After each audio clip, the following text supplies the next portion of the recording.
बस तनवीर साहब, तुम्हारी याद आई तो तुमसे मिलने चला आया।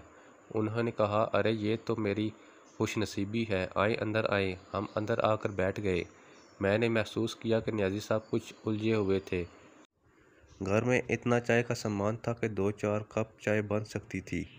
मैंने इन्हें चाय लाकर दी। कुछ देर के बाद इन्होंने कहा, तनवीर साहब, मैं एक अजीब कश्मकश में हूँ। खैरियत तो है? क्या हुआ? मैंने पूछा। हाँ, ये ज़ाहिर खैरियत है, लेकिन अपने वजूद में एक हलचल मची हुई है। कैसी हलचल? भाई, बात ये है कि मैं लोगों का साथ देता रहा हूँ। आज भी इस इरादे से घर से निकला हूँ, लेकिन एक अजीब बात है। वो क्या? मेरा दिल धड़कने लगा। बात यह है कि किसी की मदद या किसी के काम आ जाना मेरी खुशी रही है। मैं एहसान तो नहीं कहता, क्योंकि इसमें मेरी खुशी है। लेकिन हुआ ये है कि जिनको मैंने अपने तौर पर खुशियाँ दी, इन्होंने गम दिए। एक कौल है कि जिस पर एहसान करो, इसके शर से बचो। मैं खुशी की जस्तजू में रहता था, और ऐसी खुशी मुझे किसी के काम आकर ही मिलती थी। आज भी घर से 50,000 लेकर निकला हूँ। अरे नियाज़ी साहब, ये तो आपकी बड़ाई की दलील है, वरना इस ज़माने में कौन किसी का साथ देता है। इन्होंने बातों बातों में मुझे एक शेर सुना दिया। वाह, ये तो अच्छी बात हुई। वैसे वो शेर क्या था तनवीर साहब? यकीन करें, इस शेर को सुनते ही ऐसा लगा कि मेरे सर से सारे बोझ उतर गए हों। समझ में आ गया कि मैं कहाँ भटक रहा हूँ। वाह साहब, फिर तो बहुत मुबारक शेर हुआ। मुझे भी सुनाएं। शेर है, खुशी की जस्तजू दरअसल गम है, खुशी को छोड़ दें गम भी ना होगा। एक बार फिर वो लानती शेर मेरे सामने आ गया था।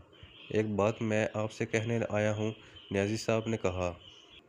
हो सकता है कि मैंने अब तक आपका साथ दिया हो, लेकिन अब मैं कुछ भी नहीं कर सकूँगा, क्योंकि इस शेर का मफ़हूम समझ में आ गया है।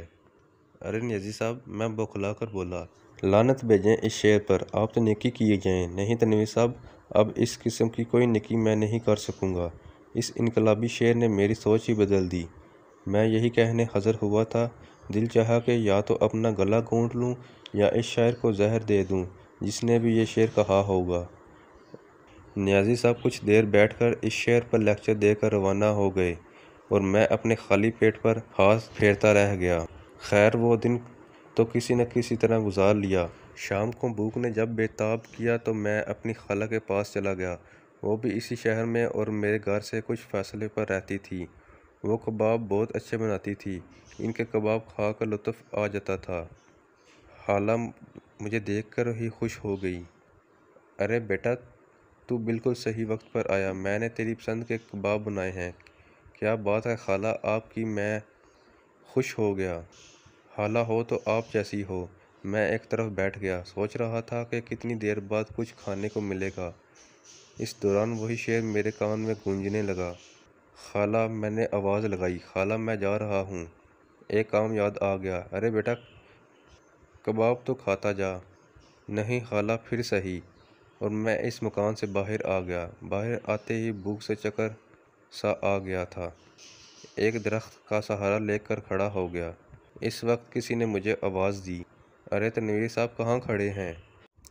कैसे में असलम साहब? मैंने पूछा। क्या बताऊँ, दिल में कैसी हलचल मची हुई है। खैरियत तो है न? क्या हुआ?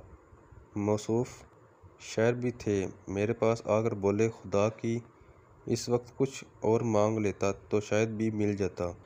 कबूलियत की घड़ी थी, लेकिन मैंने आपको मांगा और आप मिल गए। एक बहुत ज़बरदस्त गज़ल रात को कही है, एक मुशायरे में पढ़नी है, लेकिन मेरा यह दस्तूर है कि मुशायरे से पहले मैं अपने किसी दोस्त को सुना कर दाद ले लेता हूँ, ताकि कुछ हो गया हो तो वो इस्लाह कर दे। अरे साहब, मैं इस काबिल कहाँ हूँ? मैं घबरा कर बोला। शेहज़ादा, ये क्या बात कर दी? आप जैसा बाज़ोक और कहाँ मिलेगा। चलें, सामने वाले होटल में बैठ जाते हैं। आप भी कहेंगे कि किस मुश्किल ज़मीन में गज़ल कही है। चलें। इन्होंने मेरा हाथ थाम लिया। अब मैं जा भी नहीं सकता था। वो मुझे अपने साथ होटल में ले आए। इन्होंने 2 चाय के ऑर्डर के साथ कुछ बिस्कुट भी मंगवा लिए।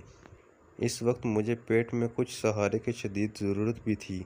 बिस्कुट सामने आए और इसी वक्त वो कमबख्त शेर याद आ गया। इस वक्त खाली पेट कुछ खाना मेरे लिए बहुत ज़रूरी हो गया था, वरना मैं बेहोश ही हो जाता। لیکن پھر وہی شیر خوشی کو چھوڑ دے غم بھی نہ ہوگا۔ اس موقع پر بھی اس شیر نے میرا پیچھا نہیں چھوڑا۔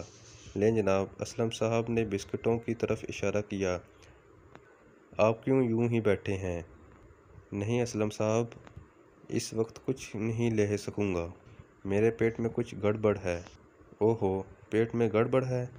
تو آپ کو چائے بھی نہیں پینی چاہیے۔ جی ہاں، میری جان نکلی جا رہی تھی۔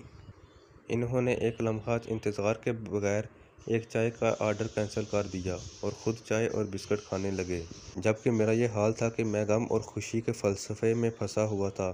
اس کے بعد انہوں نے اپنی جیب سے کچھ کاغذات نکالے اور اپنی بے تکی غزل سنانے لگے۔ ایک تو غزل بے تکی، پھر اتنی طویل جیسے پوری اردو شاعری لکھ کر لے آئے ہوں۔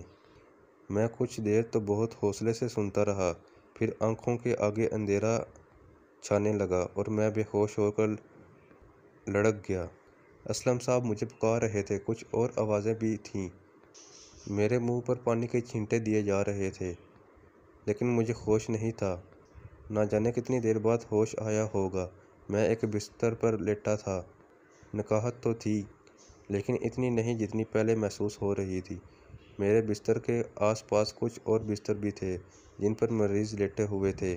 مجھے ہوش میں دیکھ کر ایک مہربان صورت کی نرس میرے پاس آ گئی۔ اب کیسی طبیعت ہے؟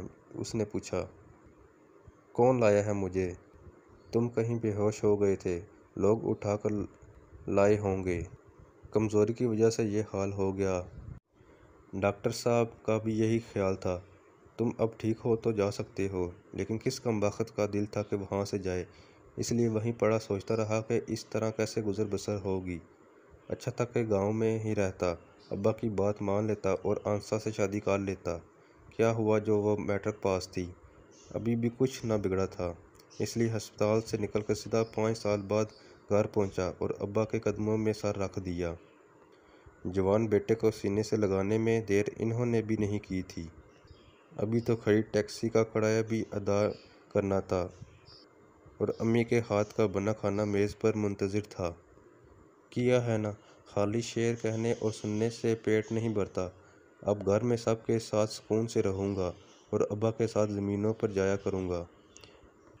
جوانی میں جاب کرنے اور خود سے اپنے پاؤں پر کھڑا ہونے کا جنون بھی ختم ہو گیا اور دوستوں کی مصیبت میں دوستی بھی دیکھ لی۔ مزید ایسی انٹرسٹنگ ویڈیو کے لیے ہمارے چینل کو لازمی سے سبسکرائب کر دیں۔ مجھے دیجیے اجازت، اپنا بہت سارا خیال رکھیے گا، دعاؤں میں یاد رکھیے گا، بہت سارا پیار۔ اللہ حافظ۔